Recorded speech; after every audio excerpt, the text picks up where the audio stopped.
네, 오늘 우리가 함께 읽은 이 본문의 내용은 여기 읽은 바와 같이 다윗이 그의 왕국을 이제 확장시켜 나아가는 그런 내용이죠.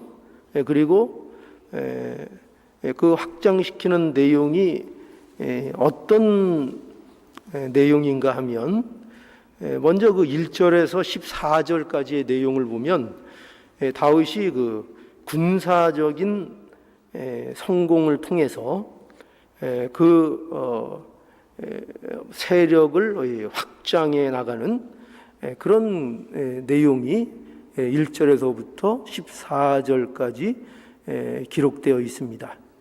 그러니까 이것은 그 블레셋을 비롯해서, 그러니까 블레셋이 어떻게 보면은 이스라엘에게 있어서는 우리 쉽게 얘기해서 그 주적 아닙니까? 아주 대표적인 그 이스라엘의 대적인데 이 대적을 항복시키고, 그리고 그 당시에 어떻게 보면은 그 정세의 패권을 이제 다윗이 이제 장악하게 되는 그런 일이 여기 이제 기록되어 있습니다. 그래서 블레셋을 항복시키는 일뿐만 아니라, 그러니까 이제는 그 소극적으로, 이스라엘이 소극적으로 외부로부터의 공격을 방어하고 막아내는 정도의 수준이 아니라, 이제는 그 주변 국가들을 군사적으로 압도해서 그들로부터 이제 조공을 받고 또 그들로부터 이렇게 항복을 얻어내는 이런 일들을 통해서 군사적인 성공을 거두고, 그래서 그 다윗 왕조의 범위를 넓혀가는, 확고히 하는 이런 일이 기록되어 있습니다. 그래서 여기 우리 읽은 바와 같이 블레셋, 그리고 모압, 소바, 아람, 하맛, 에돔에 이르기까지 이스라엘을 중심으로 한 모든 사방의 주변 민족과 국가들을 군사적으로 압도해서 그 나라를 팽창시키고 있는 이 다윗의 모습을 오늘 본문이 우리에게 보여주고 있습니다. 그런데 이러한 그 다윗의 팽창은 단지 군사적인 측면만이 강조되고 있는 것이 아니라, 여기 15절에서 18절에 보면은 다윗은 이제 그 왕국의 조직을 개편하고 그 조직의 어떤 행정적인 체계를 확립함으로 인해서 더욱더 그 나라의 견고함을 더해가는 이런 모습을 볼 수 있습니다. 그래서 거기 참고로 보면은 15절에서 18절에 보면 거기 어떤 내용들이 기록되어 있는가 하면은 이제 군대 장관을 임명하고, 그렇죠? 군대 장관이라면은 오늘날 뭐입니까? 국방 장관 정도 될까요? 이번에 한국에서 지금 그 인사청문회 때문에 굉장히 말들이 많죠. 근데 하여튼 지금 여기 다윗도 이제 그 일을 이제 하는 겁니다. 그래서 군대 장관을 임명하고, 또 여기 사관은 행정의 책임자입니다. 행정을 돌보는 자. 다른 말로 얘기하면 서기관을, 여호사밧을 세우고, 또 이제 종교적인 쪽에서는 이제 제사장, 대제사장 사독과 아히멜렉, 그리고 여기 그 관할이라고 되어 있는데, 이것은 누구를 관할하는 건가 하면은 그렛 사람과 블렛 사람들을 관할한다. 분야를, 그 일을 맡기는데, 아마 이것은 그렛 사람들과 블렛 사람들은 원래 이스라엘 민족이 아니지만 다윗의 어떤 친위 대장, 친위 역할을 맡은 그런 사람들로 보입니다. 그래서 그 일의 이제 책임자로서 분야를 선정하고, 그리고 대신들, 다윗의 아들들을 대신들로 삼았다. 이 대신이라는 것은 제사장이라는 의미로 아마 쓰일 것 같습니다. 어쨌든 그런 국가의 중요한 일들을 이렇게 행정적으로 또 조직적으로 체계화하여 그 나라를 견고히 하는 이 모습을 이제 오늘 이 본문이 우리에게 보여주고 있는 것입니다. 그런데 이러한 이 다윗 왕국의 팽창을 이제 기록하면서 이러한 그 내용, 지금 다윗이 군사적으로 또 행정적으로 조직적으로 정비하여 그 나라를 이렇게 팽창시켜 나가는 이 내용을 기록하여 이 내용을 통해서 우리에게 과연 이것이 무엇을 우리에게 말씀하려는 것인가 할 때에 그것에 대한 힌트가 무엇으로 우리에게 본문에서 주어지고 있는가 하면은 그 6절의 말씀입니다. 보면은 6절을 볼까요? 함께 보죠. 6절 시작. 다메섹 아람의 수비대를 두매 아람 사람이 다윗의 종이 되어 조공을 바치니라. 다윗이 어디를 가든지 여호와께서 이기게 하시니라. 바로 이 부분입니다. 그러니까 오늘 이 본문에서 이 다윗의 이 성공, 이 다윗의 소위 말하는 이 승리가 다윗과 또 우리에게, 이것을 보는 우리에게 어떤 의미로 이런 내용들이 하나님의 말씀으로 우리에게 오늘날 주어지느냐 할 때 그것이 바로 이것을 보여주는 것입니다. 뭐냐면 다윗이 어디를 가든지 여호와께서 이기게 하시니라. 그래서 이것은 이것 한 번으로 끝이는 것이 아니라 마치 이것이 후렴구처럼 14절에도 다시 한번 반복이 되죠. 14절에 한번 보실까요? 다윗이 에돔에 수비대를 두매 온 에돔에 수비대를 두니 에돔 사람이 다 다윗의 종이 되니라. 다윗이 어디를 가든지 여호와께서 이기게 하셨더라. 이렇게 그것을 이 사실을 강조하고 있는 것을 우리가 만나게 됩니다. 그러니까 다윗이 어디를 가든지 승리했다 이거죠. 그렇죠? 우리는 승리라는 것을 굉장히 좋아하지 않습니까? 그래서 다윗이 승리했구나. 다윗이 어디를 가든지 승리했습니다. 그리고 그 승리는 어떤 승리인가 하면은 여호와께서 이기게 하셨다라고 얘기하고 있죠. 그래서 다윗의 승리는 하나님께로 기인한 승리라는 것을 이 내용을 통해서 이제 분명히 하고 있는 것입니다. 그런데 이런 말씀은요, 이런 뜻은 아니에요. 우리가 이 말씀을 보면은 오해할 수 있어요. 어떻게 오해할 수 있는가 하면 다윗이 어디를 가든지 여호와께서 이기게 하셨다라는 것이 마치 우리에게는 어떤 식으로 이해되기가 쉬운가 하면은 하나님이 다윗의 배후에 있다. 그러니 다윗이 하나님이 배후에 있다는 것을 믿고 다윗이 믿음을 가지고 나가서 승리했다. 이 말이 어떻게 들리십니까? 이상 없는 얘기처럼 들리시죠? 그러나 이상이 있습니다. 그러니까 다시 보십시오. 하나님이 다윗의 배후에 있다. 그래서 다윗은 어디를 가든지 내 뒤에는 하나님이 계시다. 그래서 내가 믿음을 가지고 나가서 다윗이 가진 믿음을 가지고 승리하고 다윗이 하나님 앞에 기도함으로 인하여 승리했다. 그리고 하나님은 그것을 뒤에서 격려하시고 배후에서 지켜보시는, 그래서 내가 있으니 염려하지 말고 너는 나가서 싸워라. 그러면 이길 것이다 라고 생각할 수 있다는 것입니다. 그러나 여기서 말하는 이 말씀, 다윗이 어디를 가든지 여호와께서 이기게 하셨다라는 이 말씀은 그렇게 하나님께서 배후에 있으니 너는 염려하지 말고 네 믿음을 가지고 나가서 싸워라. 네가 기도해서 승리를 이끌어내라 라는 말씀이 아니고 그 다윗의 승리, 또 다윗의 기도, 다윗의 믿음, 그 믿음이 누구로부터 온 믿음이요? 누구로부터 주어진 기도요? 무엇을 근거로 하여 승리하게 되었는가를 말하는 것으로. 그러니까 보세요.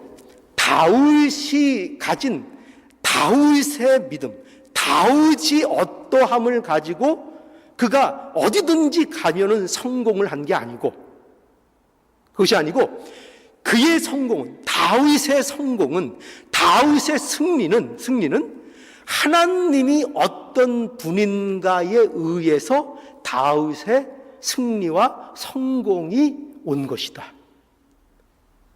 그러니 다윗의 기도가 들어지는 것은, 다윗이 승리할 수 있는 것은, 다윗이 가진 어떤 역량이나 재능이나 재주로 인한 승리를 논하는 것이 아니라 하나님이 얼마나 신실하시고, 하나님이 얼마나 복되시고, 하나님이 얼마나 그 백성을 봇 가운데로 인도하기를 기뻐하시는 그분이신가, 그 하나님의 신실하심이 다윗을 기도하게 하고 다윗을 승리하게 해서 다윗으로 하여금 이 승리의 경험들을 하게 하셨다.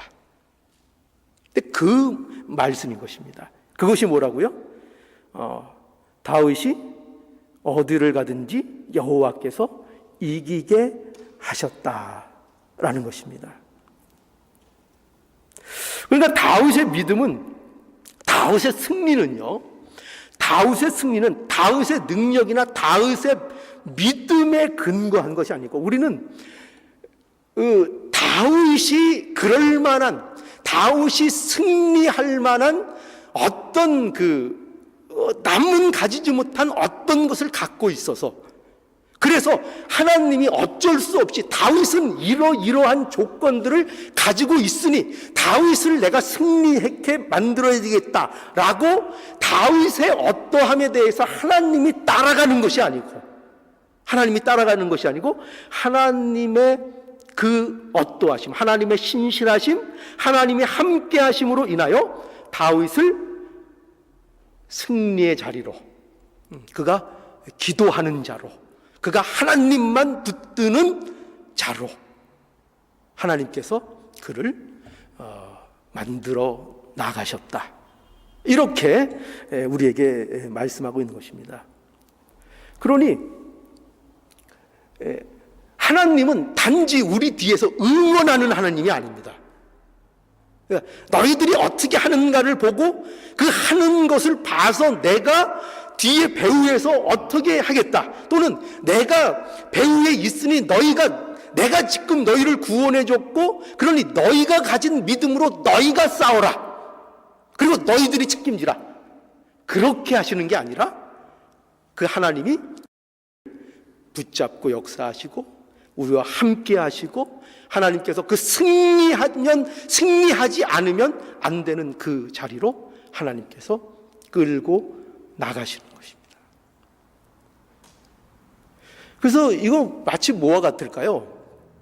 우리가 우리 애들이 자전거를 처음에 가르칠 때에 그 아빠가 뒤에서 붙잡아 주잖아요. 그죠? 아빠가 뒤에서 딱 붙잡아 주면서 뭐라 그래요? 붙잡아 주면서, 야, 걱정하지 마. 아빠가 뒤에서 붙잡을게. 걱정하지 말고 가. 그리고 이게 쫙 가다가 어떻게 해요? 아빠가 슬쩍 손을 이렇게 탁 넣죠. 그러면 이제 아빠가 잡고 있는 줄 알고 이렇게 가죠. 근데 딱 보니까 아빠가 없어. 그러면 잘 가던 게 그냥 해가지고 이제 휘청휘청에다가 넘어지죠. 그러니까 제가 뭘 설명을 하는가 하면은 하나님을 그러니까 내가 하나님을 하나님과의 나의 관계를 하나님이 내 배후에서 나를 응원하고 나를 잡고 있으니까 내가 그것을 의지해서 믿음을 갖고 나가고, 그것을 의식하고 있을 때는 괜찮고, 그것을 의식하지 못하고 사실을 알면은 그것이 나에게 효과가 없고, 그런 식의 하나님과의 우리의 관계가 아니라 하나님께서는 언제나 우리에 대한 손을 놓지 않고 언제나 붙들고 계시다. 언제나 승리의 길로 우리를 붙잡아 역사하시고 보호하시고 관여하고 계시다라는 것을 우리에게 말하고 있는 것입니다. 이것이 왜 중요한가 하면은, 이런 부분들이 강조되지 않으면 금방 어떤 부작용이 믿음에 생기는가 하면은, 바로 이 승리라는 것, 우리가 신앙으로 승리하는 어떤 것들에 대하여 그것이 전부 다 뭐가 되냐면은 자기의 의가 되고, 자기의 어떤 영웅다움, 자기가 마치 주인공과 같은. 그러니까 하나님은 배후에서 그저 우리 어려울 때 가끔 출연하셔서 도우시는 자요, 그리고 그 도우시는 것을 통해서 영광받고 주인공이 되는 건 누구냐? 누가 주인공이 돼요? 내가 주인공이 되는. 내가 주인공이 되는.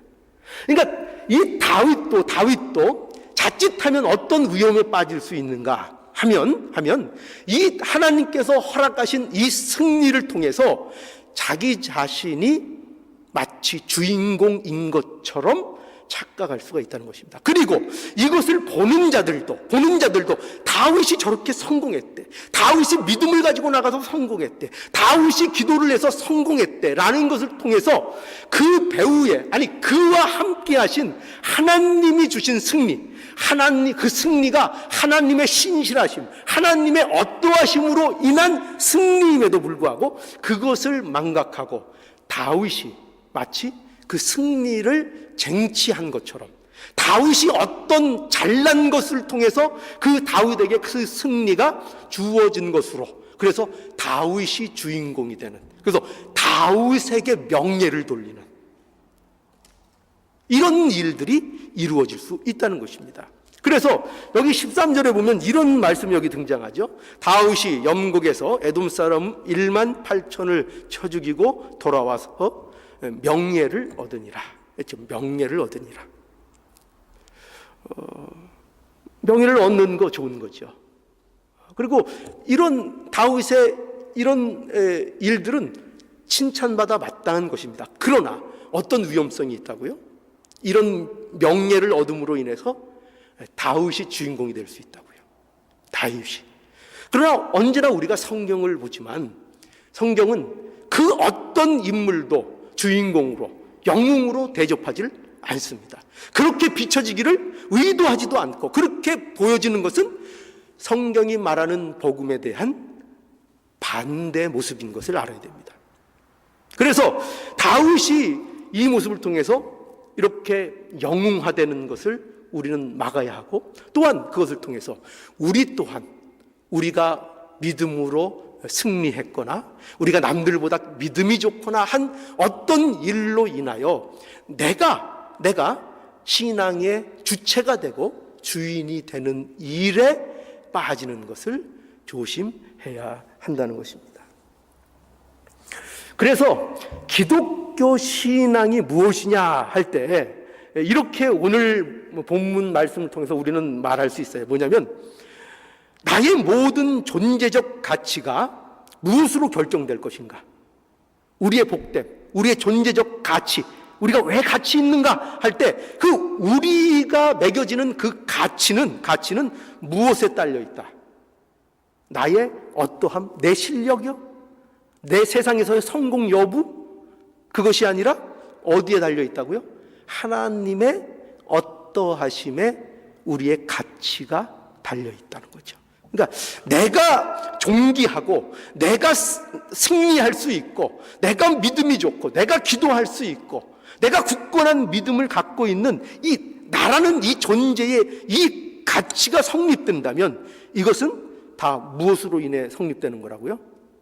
하나님이 어떤 분이신가로 인하여 이 모든 것이 성립하는 것이라, 이것을 믿어야 되는 것입니다.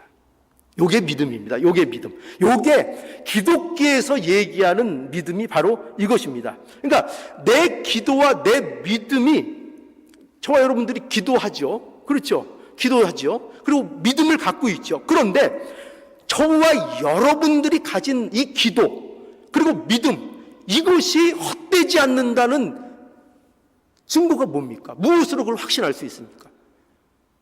여러분들의 기도가 왜 헛되지 않죠? 여러분들의 믿음이 왜 그것이 하나님 앞에 가치 있는 것으로 인정받을 수 있죠? 그 이유는 어디에 있는가 하면은 하나님의 그 신실하심 때문입니다. 그 하나님의 어떠하심. 그러니 하나님이 어떠하신가를 보고 그분에 대하여 감사하고 그분에 대하여 찬양하는 것. 그러니까 그분을, 그죠? 그러니까 내가 기도할 수 있다 그래서 그것이 내 자랑과 내 어떤 나의 그 뭐라 그럴까요? 그 내세울 수 있는 자랑거리가 되는 것이 아니고, 내가 믿음을 지킨 것이 그것이 나의 자랑거리나 내가 내세울 수 있는 것이 되는 것이 아니고, 그 모든 것들이 가치 있게 되는 것은 내가 기도했을 때 그 기도가 이루어지고 그것이 허공에 맴도는 이런 허망된 것이 되지 않는다는 것은 뭐에 근거하고 있기 때문이죠? 하나님의 신실하심. 하나님이 어떤 분인가? 하나님이 그 기도를 받으시는 분이시요, 하나님이 우리의 믿음을 사용하시는 그 하나님이시기에 우리의 모든 기도와 우리의 신앙의 행위들도 모두 헛되지 않고 가치 있는 것으로 우리가 할 수 있는 것이다. 이거를 믿는 거예요. 그러니까 우리는 뭘 근거해서 믿는 거죠? 나를 근거해서 믿는 게 아니에요. 내가 어떠냐, 내가 얼마나 위로우냐, 내가 얼마나 기도를 많이 했느냐, 내가 얼마나 믿음을 내가 굳건히 잡고 있느냐라는 것, 그거 나쁘다는 게 아니에요. 그렇게 내가 해야 돼요. 그러나 우리의 믿음의 근거, 우리의 희망은 내가 어떻게 했느냐에 달려있는 것이 아니라 하나님이 어떤 분이시냐, 그것을 다 이루시는 전능하신 분이시냐, 아니면 하나님이 이랬다 저랬다 하는 분이시냐, 그런 하나님의 어떠한 분이신가에 그 모든 것들이 달려있다는 것을 말씀하고 있는 겁니다. 그래서 우리의 기도, 우리의 믿음이 그 가치가 인정되는 것은 내가 기도했고 내가 믿었고 에 있는 것이 아니고 하나님께 있다는 거죠. 하나님께 있다. 하나님의 신실하심이 우리의 기도를 헛되지 않게 하고, 하나님의 신실하심이 우리의 믿음의 가치가 있도록 하는 것, 이것을 믿는 것, 이게 뭐라고요?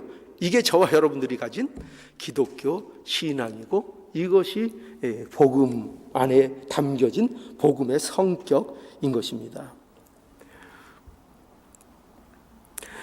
여러분, 그렇기 때문에 이런 논의는 굉장히 어떻게 보면 무가치한 논의예요. 뭐냐면 누가 얼마나 훌륭한가, 그래서 얼마나 그가 복을 받을 만한 사람이었는가를 말하는 것은, 그것을 우리끼리 논하는 것은 사실상 성경에 의도하는 것과는 굉장히 거리가 먼 것입니다. 다윗이 얼마나 훌륭했는가, 우리는 많이 그렇게 논하죠. 그렇죠? 다윗이 물론 훌륭하죠. 훌륭하지 않다는 얘기가 아니에요. 그러나 다윗이 얼마나 훌륭했고 얼마나 다윗이 복을 받을 만 했는가, 또 모세가 얼마나 그가 훌륭했는가, 또 그가 얼마나 받을 만 했는가. 자꾸 이런 식으로 성경을 우리가 보고 성경에 나타난 인물들을 영웅처럼 대하면 하나님은 결국 어떤 분이 되시는가 하면은요, 하나님은 그러한 훌륭한 사람들의 보조를 맞추는 그런 하나님이 되시는 것입니다. 그들의 훌륭함을 통해서 하나님이 움직이시는 게 아니라 하나님께서 그들을 훌륭하게 만드십니다. 이걸 알아야 됩니다. 하나님 목적하에서 그들을 하나님께서 훌륭하게 하셔서 승리를 주시는 하나님, 이 하나님을 우리는 알아야 합니다. 그렇기 때문에 성경에서 다윗의 승리를 보여주는 것은 이건 다윗뿐만 아니에요. 모든 믿음의 우리의 훌륭한 이 선진들의 믿음의 승리의 모습들, 이런 것들을 다 보여주는 것은 그 믿음의 선진들의 무슨 훌륭함, 그런 것들을 부각시키기 위해서 보여주시는 것이 아니라 이 선진들을 훌륭하게 이루어 만들어 가시는 하나님을 보라는 얘기입니다. 하나님을 보라는 얘기입니다. 다윗의 기도를 만들어내시는 그 하나님을 보라는 것입니다. 다윗의 믿음을 만들어내는 그 하나님을 보라는 것입니다. 이 시각을 놓치면 안 되는 거예요. 안 그러면 어떻게 된다고요? 우리는 자꾸 사람들을 영웅을 만들어서 그에게 어떤 하나님도 꼼짝할 수 없는 어떤 그가 의로움을 갖고 있었던 것으로, 그래서 어쩔 수 없이 하나님이 따라가야 되는 그런 모습으로 우리가 이해할 수 있다는 것입니다. 그러나 그렇지 않다는 거죠. 하나님께서 만들어 가시는 것입니다. 하나님께 그 이유가 있는 것입니다. 하나님이 근거가 되어서 모든 승리가 이루어지는 것이라고 말씀하고 있는 거예요. 그래서 여러분, 우리에게 끝없이 오는 그 사단의 시험이 뭐냐 하면은 바로 이 부분이에요. 뭐냐면은 바로 이처럼 자신을 증명하라는 것이죠. 자신. 그러니까 이건 믿음이 없는 것을 얘기하는 게 아니야. 하나님을 믿는 것을 말리거나 그것을 거부하는 게 아니라 하나님을 믿는 그 믿음을 가지고 뭘 하라는 거예요? 자기를 증명하라는 거예요. 자기를 증명하라는 거예요. 그러니까 하나님도 네가 어떻게 영웅인가, 네가 어떻게 승리할 자격이 있는 자인가를 하나님을 통해서 네 자신을 증명하라. 너의 의로움. 그것이 사단이 우리에게 계속 유혹하는 유혹인 거예요. 그래서 여러분, 그 대표적인 예가 어디서 나타나는가 하면은 사단이 예수님을 시험하죠. 그죠? 사단이 예수님을, 마태복음 4장에 보면은 예수님을 시험하는데 그 시험의 내용이 뭐였죠? 뭘 가지고 시험합니까? 시험 3가지 했죠. 첫 번째는 돌을 가지고 저 돌들을 떡덩이가 되게 해봐라 라는 시험을 했죠. 그렇죠? 그게 첫 번째 시험이었고, 두 번째 시험은 뭐였죠? 성전 꼭대기에서 뛰어내려봐라 하는 시험이었고, 세 번째 시험은 뭐였습니까? 내게 엎드려서 나를 경배하면 이 천하 만국 모든 것을 너에게 주겠다라는 이런 시험을 합니다. 그런데 여러분, 이 시험의 핵심이 뭐죠? 이 시험의 핵심이 뭡니까? 뭔 것 같아요? 바로 너를 증명하라는 겁니다. 내가 만약에 하나님의 아들이거든. 모를까요? 알죠. 사단이 알죠. 하나님의 아들인 거 알죠. 뭘 걸고 넘어진다고요? 네가 하나님의 아들이면은 네가 가진 그 능력, 내가 하나님의 아들이라는 것을 너를 위해서 사용해봐라 이거죠. 너를 위해서 써라. 내가 어떤 존재인지를 나타내라 이거죠. 나타내라. 그러니까 하나님이 어떠한 분이신가를 예수님은 나타내러 오신 분이에요. 그렇죠? 하나님의 일을 하시러 예수님이 오신 분이에요. 그런데 사단이 걸고 넘어지는 게 뭐라고요? 시험하는 요점이 뭐라고요?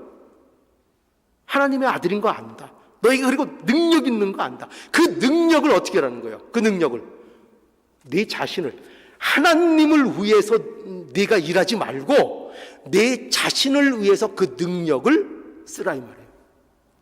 이게 사단이 예수님께도 했던 시험이에요. 그러면 우리에게는 어떨까요? 우리에게도 이 시험을 동일하게 우리에게도 이 시험을 하는 것입니다. 사단은 우리에게 끊임없이 유혹합니다. 우리에게 속삭입니다. 뭐라고 속삭일까요? 뭐라고 속삭여요? 네 인생에 있어서 뭐라고요? 네가 주인공이다. 네가 주인공이다.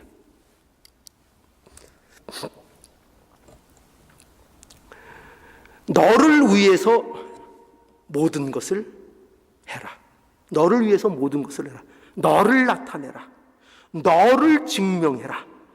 그래서 이 어디로 가는 거죠? 하나님 믿는 것으로. 그렇죠? 이게 무서운 거죠. 우리 신자들이 귀담아 들어야 되는 내용이 뭐냐면 하나님을 믿는 것으로. 하나님 믿지 않는다는 게 아니에요. 너 그래 하나님 잘 믿고 있어. 그래 하나님을 창조주로서 네가 그렇게 잘 믿고 있구나. 그런데 그 하나님을 믿는 것으로 뭘 하라고요? 너를 채워라. 너를 만들어라. 네가 어떤 존재인지를 보여라. 나타내라. 네가 실력 있고 네가 승리할 만한 그런 의의를 가진 자라는 것을 나타내라. 무엇을 가린다고요? 그것을 통해서? 하나님. 우리는 무엇을 위해서 부름을 받은 거죠? 우리 자신을 위해서 부름을 받았습니까? 아니죠. 하나님이 어떠하심을 나타내는 존재로. 그게 구원받은 거예요. 하나님을 나타내는 존재로 우리가 구원을 받는 거예요. 그러니까 우리의 가장 행복하고 가장 가치 있고 가장 우리가 인간답게 사는 길은 뭐냐? 하나님의 어떠하심을 우리의 삶 속에서 이제 드러내는 거예요. 하나님이 어떤 분이시냐? 그분의 신실하심, 그분의 사랑, 그분의 인자하심, 그분의 용서, 이런 것들을 우리의 삶 속에서 그것을 드러내는 삶을 살도록 우리가 허락받은 거예요. 그러니까 우리에게 있어서 영광은 그거예요. 우리에게 있어 명예는 그거예요. 그것이 우리에게 영광이고 명예고 우리의 면류관이에요. 그것들을 드러내면 우리는 복된 거예요. 복이 넘치는 자들이 되는 거예요. 그것을 해야 되는 거예요. 그런데 그것을 안 하고 어떻게 한다고요? 하나님 믿는 것으로 나를 확립하려고 그래요. 내 의의를 쌓으려고 그래요. 내가 어떤 존재인가? 남보다 내가 하나님이라는 이름을 통해서 내가 무시당하면 안 되고, 내가 세상 사람들한테 대접을 받아야 되고, 내가 세상 사람보다 높아져야 되고. 그래서 뭐가 나오죠? 오늘날 번영신학이 나오는 거예요. 번영신학. 아주 복음과는 반대 개념입니다. 그죠? 번영. 목적이 번영하는 거예요. 번영. 세상에서 잘 먹고 잘 사는 거예요. 기독교 신앙을 가지고. 번영신앙.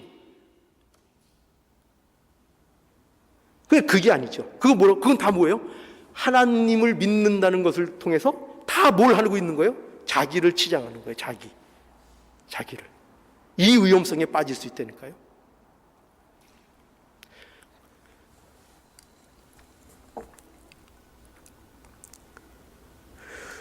우리의 모습, 하나님을 믿는데, 그런데 하나님을 믿는 것으로 내가 주인공이 되고 있고 내가 주인공이 되고 싶어 하는 그런 현실 속에 있지 않은가를 우리가 한번 봐야 되는 겁니다. 그것이 내 속에 있지 않은가 하는 것이죠. 그래서 기도가 중요하죠. 우리가 기도해야 됩니다. 언제나 우리가 기도 많이 해야 된다는 거 강조하고 있죠. 그런데 기도를 해요. 그래서 생각해 보십시오. 그 기도를 해서 부각되는 게 누굽니까? 여러분들이 말할 수 없이 열심히 기도를 해요. 그래서 그 기도를 통해서 누가 부각되고 있죠? 기도하는 여러분들이 부각되고 있습니까? 틀렸다 그러는 거예요. 그 기도를 통해서 누가 드러나야 되는 거죠? 하나님이 어떠하심이 드러나야 되는 거죠. 그죠? 그 제가 늘 비꼬듯이 얘기하는 거 있죠. 사람이 40일 금식 기도만 하고 내려오면 눈이 뒤집힌다 그랬죠. 좋은 의미에서 뒤집힌다 그랬어요? 물론 훌륭한 분들도 있죠. 근데 어떤 분들은 그 40을 내가 기도했다는 것을 가지고 뭘 한다 그랬어요? 온통 사람들을 정지하고 다닌다 그랬죠. 나는 그 바쁜 중에도 가서 기도하고 이렇게 내려왔는데 너희들은 그것도 안 하고 너희들은 기도 안 하니까 꼴이 그 모양이고 하면서 온통 남을 자기 기도한 거 가지고 기도한 거 가지고 남을 판단하고 남을 정죄하는 일에 온통 써버리게 되죠. 지금 그걸 뭐로 삼고 있는 거예요? 내가 40일 금식 기도했어요. 그걸 가지고 뭘 하고 있는 거예요? 나를 확립하고 있는 거죠. 내가 이런 사람이야. 근데 정말 기도했으면 그것으로 뭐가 드러나야 된다고요? 하나님의 어떠하심, 하나님의 신실하심, 하나님의 사랑, 하나님의 거룩, 이것이 드러나는 그 모습이 되어야 한다는 거죠. 자, 찬양도 마찬가지죠. 찬양을 우리가 열심히 해서 누가 부각됩니까? 찬양 부르는 자가 부각됩니까? 독창하시는 이분들, 이 자부심이 대단하죠. 큰 교회 성가대에서 막 사람들이 막 감격해서 눈물을 툭툭 흘리고 막 너무나 막 잘한다, 칭찬을 하죠. 그런 찬양을 통해서 누가 부각돼야 되는 것입니까? 본인이 부각돼야 되는 건가요? 찬양을 드린 사람이 아니죠. 하나님의 어떠함이 부각돼야 되는 것이죠. 내가 감사하는 것을 통해서 봐라, 나는 이렇게 감사한다. 저 사람은 저렇게 감사할 줄 알아. 저 사람 대단해. 나는 이렇게 사소한 일에도 나는 감사할 줄 알아. 그 감사하면서 누굴 부각시켜요?